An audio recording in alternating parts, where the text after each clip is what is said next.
tarde a todos. Nós hoje vamos falar de um dos meus textos preferidos realmente das Escrituras, que eu, já mesmo jovem, eu sentia que Deus falou muito ao meu coração para esta passagem, uma passagem que fala acerca da forma de Jesus olhar para as pessoas. E esta passagem encontra-se numa altura muito interessante da história de Jesus, depois do primeiro ano de Jesus, que foi um ano de grande popularidade, muita gente, muita multidão atrás dele.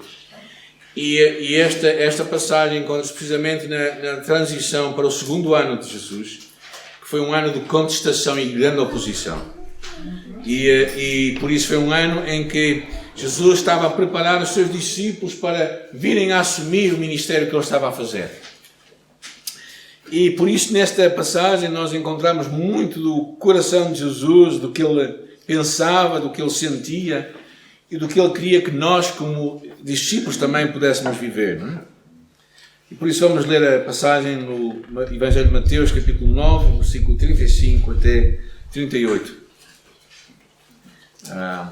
Encontraram? Encontrou, diz graças a Deus. Alguns que estão cá a procurar, não é? 35 diz assim: Jesus percorria todas as cidades e povoados, ensinando nas sinagogas, pregando o Evangelho do Reino e curando toda a sorte de doenças e enfermidades.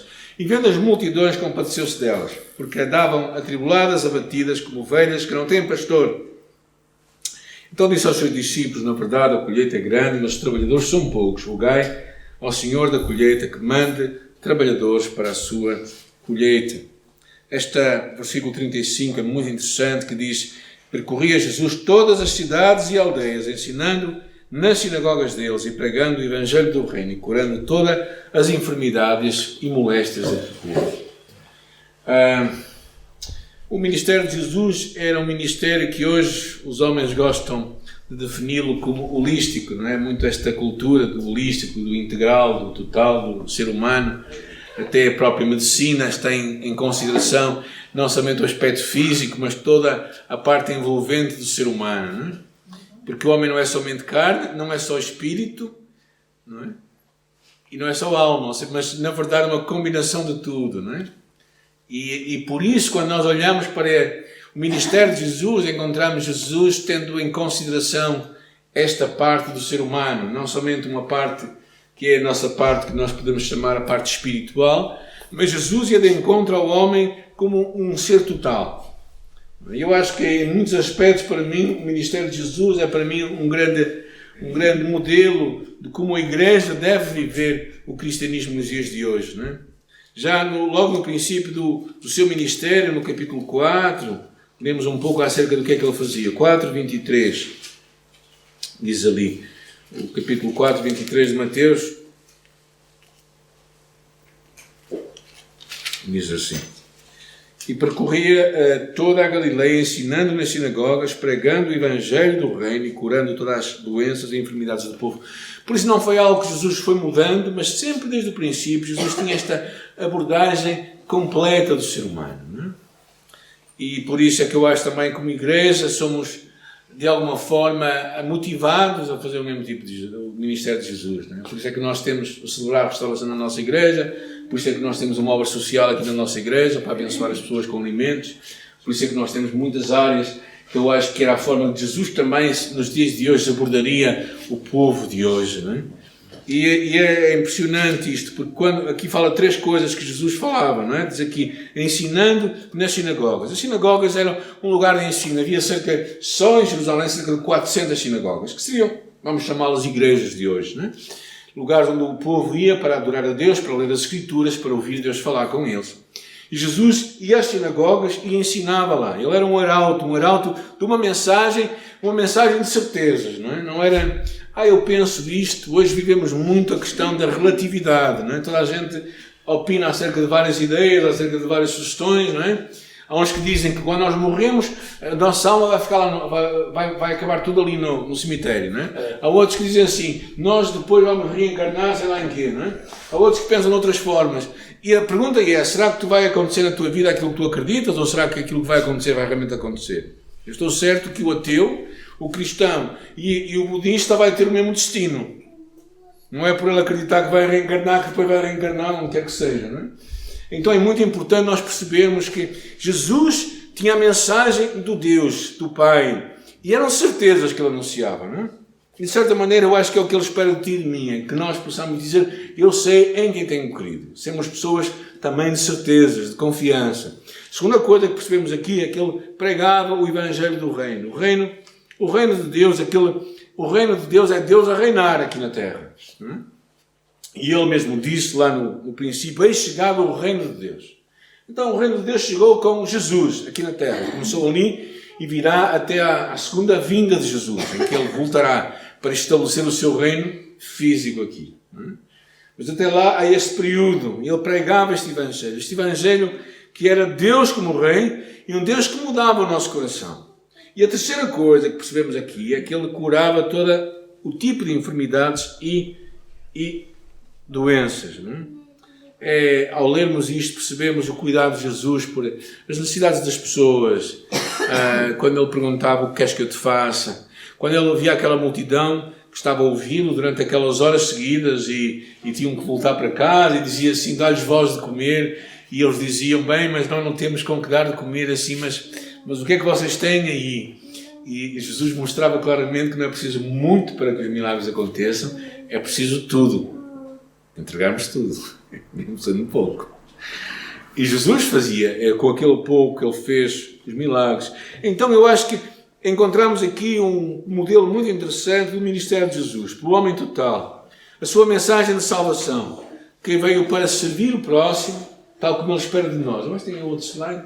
Tal como espera de ti e de mim como igreja, não é? Para nós servirmos o nosso próximo, servirmos a pessoa que está à nossa volta. O Evangelho nunca termina em ti. O Evangelho é para tu chegares a outras pessoas. Não é? É para tu, através da tua vida, tocar a outras vidas. Eu estava a falar com uma pessoa, foi durante esta semana, e para vos ser muito honesto, já não sei com quem é que eu falei. Mas falei com tantas pessoas. Mas estava a falar com aquela pessoa e ela estava-se a queixar porque percebia que ela não passava nada para os outros. Ela parece que era só recebia, mas não conseguia passar para os outros.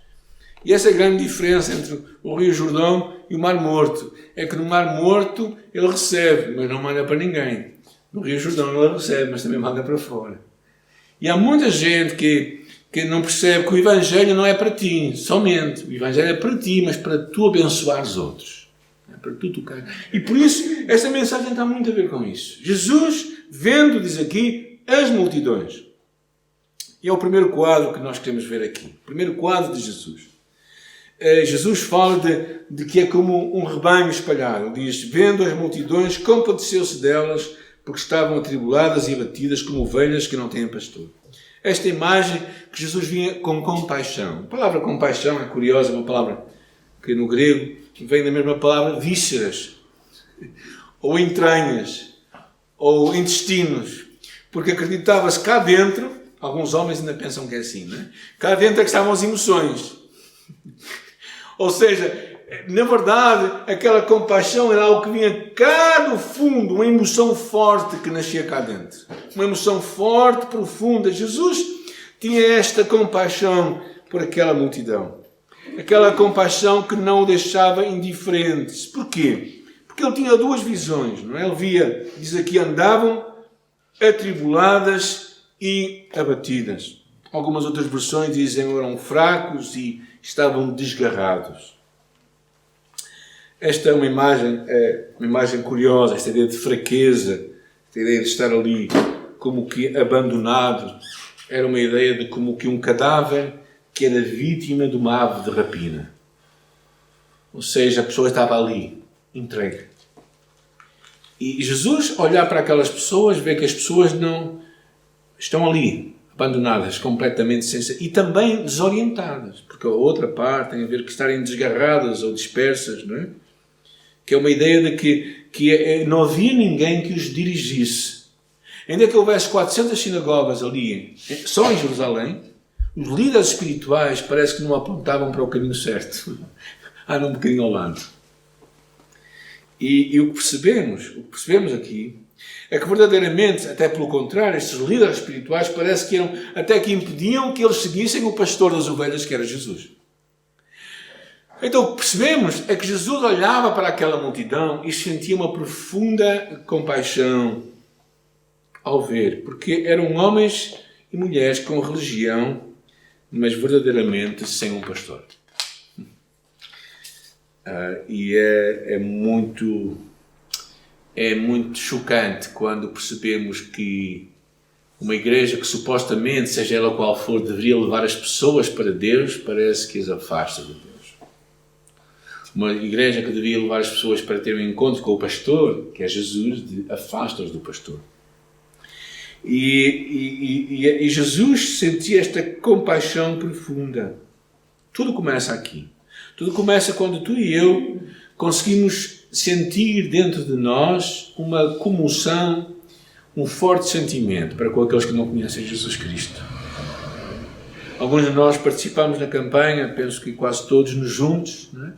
A campanha não terminou há uma semana atrás, ela continua. Os 21 dias terminaram, mas a tua oportunidade, a minha oportunidade de orarmos por as pessoas que estão à nossa volta, por os nossos vizinhos, de quem nós não gostamos tanto. Não sei se tem algum vizinho que não gosta muito, eu tenho algum lá na minha rua. Mas orar por aquelas pessoas, orar que o Senhor toque nas suas vidas, orar que Deus toque nas pessoas que às vezes que nós temos orado, pessoas que Deus põe no nosso coração. Deus colocou no meu coração orar por uma pessoa que eu pouco conheço lá na minha rua. Para lá, no café. Eu tenho orado que o Senhor me dê uma oportunidade para me sentar, para partilhar. Porquê? Porque ele está completamente perdido. Porquê que está perdido? Porque é como uma ovelha sem um pastor, sem orientação. E Jesus é o único que nos pode dar a orientação que nós precisamos, não é? Não sei se vocês já fizeram caminhadas. No exército nós tínhamos uma corrida por orientação, que era uma coisa muito engraçada, que era, dão-nos um mapa e dão-nos uma bússola e dão-nos as coordenadas e diz, vai daqui até aqui, não é? Então tu tens que seguir o mapa e colocar lá a bússola, tirar o azimuth, que é a direção, e seguir naquela direção, não é? Agora, lembro-me de uma dada altura em que um amigo meu lá, um rapaz estava comigo e ele pegou e não percebeu que aquilo tinha que inverter, então andámos quase toda a noite perdidos no meio dos eucaliptais. Gente, e foi das coisas para nunca mais repetir. Porquê? Porque estávamos completamente desorientados. E como Jesus via aquelas pessoas, é que elas estavam completamente desorientadas. E como é que tu vês as pessoas à tua volta? Como é que tu olhas para elas? Como é que tu as vês? Esta primeira imagem de Jesus é uma imagem muito comovente. Jesus olhando e vendo pessoas completamente perdidas. E será que nós sentimos o peso delas? Será que nós sentimos que se elas morrerem, elas vão morrer sem Jesus? E depois não há hipótese, não há outra hipótese. Não há aqui uma second chance, uma segunda oportunidade. Não. Acabou. A Bíblia fala que depois disto vem o juízo. Não é? Aos homens é ordenado morrer uma só vez e depois vem o juízo. Ou seja, depois da morte só há uma oportunidade, que é ser julgado por Deus. E o segundo quadro que ele vê aqui é muito interessante. A primeira delas era aquelas ovelhas sem pastor. E o segundo quadro é o quê? É um quadro de uma colheita. E é muito interessante a colheita, não é? Lá em Vizela chegámos a participar de algumas festas, não é? A festa da colheita que lá havia. É engraçado, uma oportunidade que de antes as comunidades juntavam-se todas e traziam traziam as colheitas e celebravam juntos, não é? E eu, quando era miúdo, eu participei em algumas delas lá no meu avô e na minha irmã. Elas tinham campos de milho e nós tínhamos que, pela manhãzinha, às 5:30 da manhã, levantar, apanhar as espigas e fazer aquele processo todo. Não é? Um bocado cansativo. Não é? Era engraçado a primeira hora, a segunda já não era tão interessante e a partir daí já não era nada interessante. Mas é a alegria de trazeres de volta. De vez em quando havia aqueles milhos vermelhos, chamado o milho rei, e era uma festa muito grande, né? Era um tempo de alegria muito grande. É interessante que o povo judeu tem uma festa, que é a festa das colheitas. E eu acho que é muito interessante, porque também a cultura da Igreja Luterana, lá na Alemanha, não é? Tem a festa também das colheitas, não é? Agora para outubro, não é? As igrejas também. Sim, as igrejas também, pois, eu sei. As igrejas celebram nesse momento. E é um momento interessante, porque é um momento em que tu relembras que tudo tem um ciclo, a vida tem um ciclo. E tu, quando semeias, estás à espera de colher algo. E o que Jesus estava a dizer, basicamente, era que realmente ele também estava a semear. Ele estava a entregar as sementes. E esperava colher. E a colher tanto que o problema não era a colheita. O problema eram poucos os obreiros. Eu não sei se vocês acreditam nisto, mas esta palavra choca-me profundamente. Porque às vezes eu acho que nós pensamos que a colheita é pouca. Mas o mal parece que não é a colheita. O mal é os trabalhadores que são poucos. Há gente que está perdida, está noutro nível. Esquecem-se que o reino de Deus vai sendo colocado no coração do homem. E vai haver uma hora em que aquilo vai funcionar. Vai haver uma hora em que vai fazer um clique. Vai haver uma hora em que finalmente vai fazer sentido. Cristo, Salvador do mundo. E uma das minhas alegrias como pastor, às vezes estando numa localidade, como por exemplo aqui, é depois de muitos anos encontrar pessoas que já estiveram connosco há muitos anos e perceber que a mensagem ainda está lá embaixo. Um destes dias, alguém vai colher. E esta é a esperança de que quando tu fazes... Então, o que Deus insta connosco é rogai ao Senhor da colheita, que é Jesus, o lavrador, o Pai que é o lavrador, aquele que manda na colheita. Rogai para que mande mais trabalhadores. De quem é que ele estava a falar? Ele estava a falar de todos nós. De todos nós. No capítulo 25 de Mateus, Jesus conta-nos uma parábola, a parábola dos talentos. E diz, é como que um homem que ausentando-se do país chamou os seus servos e lhe entregou os bens. 25:14. A um deu 5 talentos, a outro deu 2, a outro deu 1, de acordo com a capacidade de cada um deles, e saiu em viagem. O que havia recebido 5 talentos foi negociá-los imediatamente e ganhou mais 5. Da mesma forma, o que recebeu 2 talentos ganhou mais 2. Mas o que recebeu 1 cavou um buraco na terra, escondeu o dinheiro do seu senhor, e depois de muito tempo, o senhor daqueles servos voltou para acertar contas com eles. E chegando ao que recebeu 5, apresentou-lhe mais 5 talentos e disse, Senhor, entregaste-me 5, aqui estão mais 5 que eu ganhei. O Senhor disse, muito bem, servo bom e fiel, foste fiel sobre o pouco, sobre o muito te colocarei, participa da alegria do teu Senhor. Versículo 22. E chegando também ao que tinha recebido 2 talentos, disse, Senhor, entregaste-me 2, aqui estão mais 2. E o Senhor lhe disse, muito bem, servo bom e fiel, foste fiel no pouco, sobre o muito te colocarei, participa da alegria do teu Senhor. E por fim, chegando ao que tinha recebido 1 talento, disse, Senhor, eu sabia que tu és um homem severo, que come, colhes onde não semeaste e recolhes onde não plantaste. E fiquei com medo. E fui esconder na terra o teu talento, aqui tens o que é teu. Esta história é chocante, não é? Porque Jesus fala de um servo que parece que tinha uma ideia um pouco diferente do seu Senhor. Não era um descrente, era um crente, que supostamente via Deus de uma forma um bocado enviosada, vamos dizer assim. E o que acontece é que basicamente Deus está à espera de ti e de mim, que sejamos pessoas fiéis com aquilo que Ele nos entrega. O nosso tempo, as nossas oportunidades, os nossos recursos financeiros. Deus está à espera que nós sejamos fiéis com isso. Não é com muito, é com o que nós temos. Deus nunca te vai pedir a quantidade, Deus vai te pedir a tua qualidade, o que tu fazes com o que Deus te entrega. Eu aprendi, por exemplo, a ser dizimista. O meu primeiro dízimo foi 150 escudos,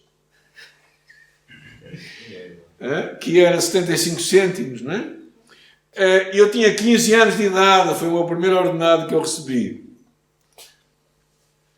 Eu acho que quando nós não conseguimos ser fiéis nas coisas pequenas, nunca vamos ser fiéis nas coisas grandes. Nunca vamos ser fiéis. Então Deus desconfia e espera que nós possamos perceber. E Ele te chama, a ti e a mim, para trabalharmos nesta colheita. Trabalharmos neste campo que está ali, preparado, e que por isso espera que nós tenhamos uma outra atitude. Eu acho que quando eu estava a pensar nisto, lembrei-me logo aquelas palavras quando Deus fala a Isaías, quando Isaías viu a grandeza de Deus, a santidade de Deus, quando Deus viu aqueles anjos, aqueles arcanjos à volta do trono de Deus, não é? E aquela glória de Deus. E toda a gente dizia, Santo, Santo, Santo é o Senhor Deus Todo-Poderoso. E nessa altura uma voz sai e diz assim, a quem enviarei? E a quem há de ir por nós? E ele responde, envia a minha esposa. Não é? Quando nós temos uma visão da santidade de Deus, isso que é isso que nos falta muitas vezes. E nós temos um encontro com Deus. Se tu e eu tivermos um encontro a sério com Deus, nós ficamos desarmados. Nós não temos resposta para lhe dar a não ser, eis-me aqui, Senhor, envia-me a mim. Eu acho que, sinceramente, eu acredito que quando nós conseguimos ter a visão correta de Deus, nós não podemos fugir. O nosso problema é que nós, a nossa mente, ficamos muito dispersos. E temos um Deus muitas vezes à nossa maneira, como falava a semana passada. Quando Isaías ouviu, disse, a quem enviarei, quem há de ir por nós? Isaías respondeu, eis-me aqui, Senhor, envia-me a mim. Eu gostaria de vos encorajar na parte final. Estamos aí. Não, já é para trás, não? Já foste muito à frente. Estamos ainda aí no número 1. Primeira coisa. O que é que Deus quer? Desculpa lá. Primeiro, tu e eu precisamos ter compaixão.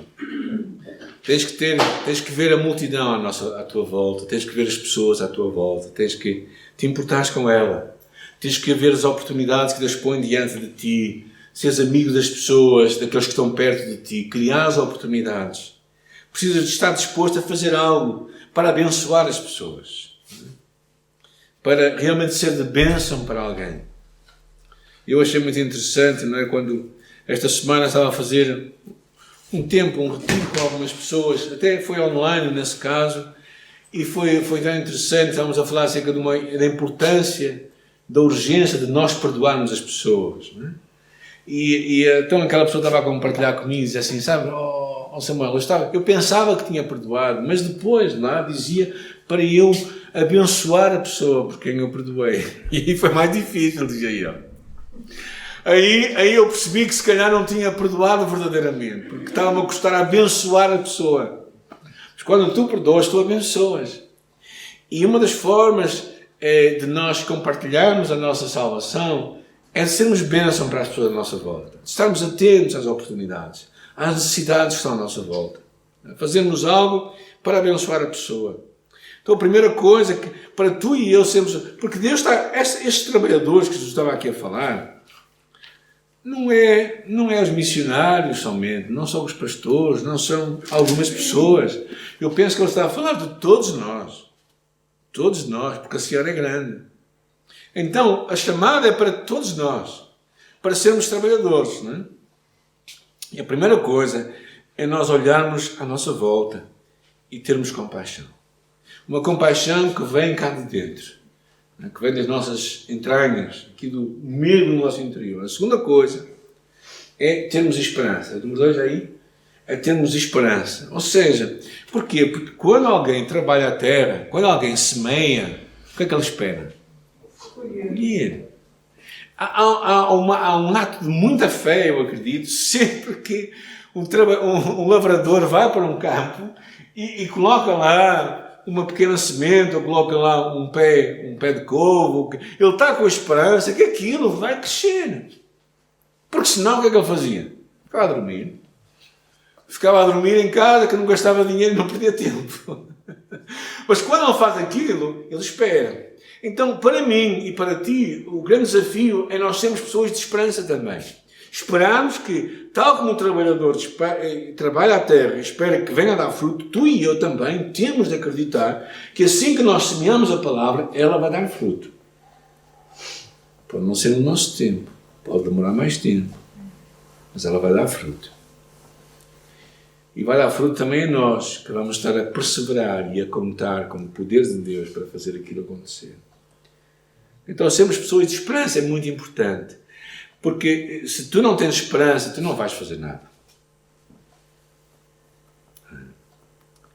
Eu tenho pensado muito no que está acontecendo naquela ilha lá em Espanha. Não é? O pessoal que tinha aqueles campos todos de plátanos, de bananas. Não é? Foi tudo. Então, comecei a pensar neles. Como é que eles se vão reerguer? Como é que eles vão ter força anímica? Esperança, fé, de que aquilo não vai voltar a acontecer, ou de que eles podem acreditar que podem reconstruir a vida deles, ou será que vão desistir e vão-se embora? E eu penso que tu e eu precisamos ser pessoas de esperança, que Jesus está a contar connosco. Terceira coisa, orar pelas necessidades à nossa volta. Oramos pelas pessoas, oramos pelas necessidades que nós vemos, orar que nós possamos ser uma resposta, porque quando tu começas a orar, tu te dispões a responder. Às vezes quando nós começamos a orar por alguém, quando nós nos começamos a orar por uma necessidade que temos à nossa volta, possivelmente nós vamos ser as primeiras pessoas que Deus vai levantar para ir de encontro àquela necessidade. E finalmente, a quarta coisa importante é que Deus tem um campo para tu trabalhar. Deus tem oportunidades, Deus tem pessoas para tu tocares, para abençoares com a tua vida. Toda a gente se converteu com Jesus quando estava aqui na Terra? Não. Toda a gente que ouviu a sua mensagem respondeu positivamente. Toda a gente que viu os seus milagres, e não eram milagres de qualquer forma, gente. Ressurreição de mortos, não é brincadeira. Uma dor de cabeça não vai como vai. Agora, ressuscitar mortos. Agora, o que aconteceu? Vocês sabem, quando Lázaro ressuscita, eles queriam matar Lázaro. Lázaro estava vivo. Eles tinham sabido que Lázaro estava morto. Mas ele tinha ressuscitado. E as pessoas eram tão cegas, que em vez de quererem acreditar em Jesus, não acreditaram nele. Certo? Antes, pelo contrário, queriam parar a sua popularidade. O que é que isto diz para ti e para mim? Sabes o que é? Não esperes que as pessoas se convertam a ti. Não esperam que toda a gente diga que sim. Não esperem isso. Se com Jesus não aconteceu, por que é que vai acontecer connosco?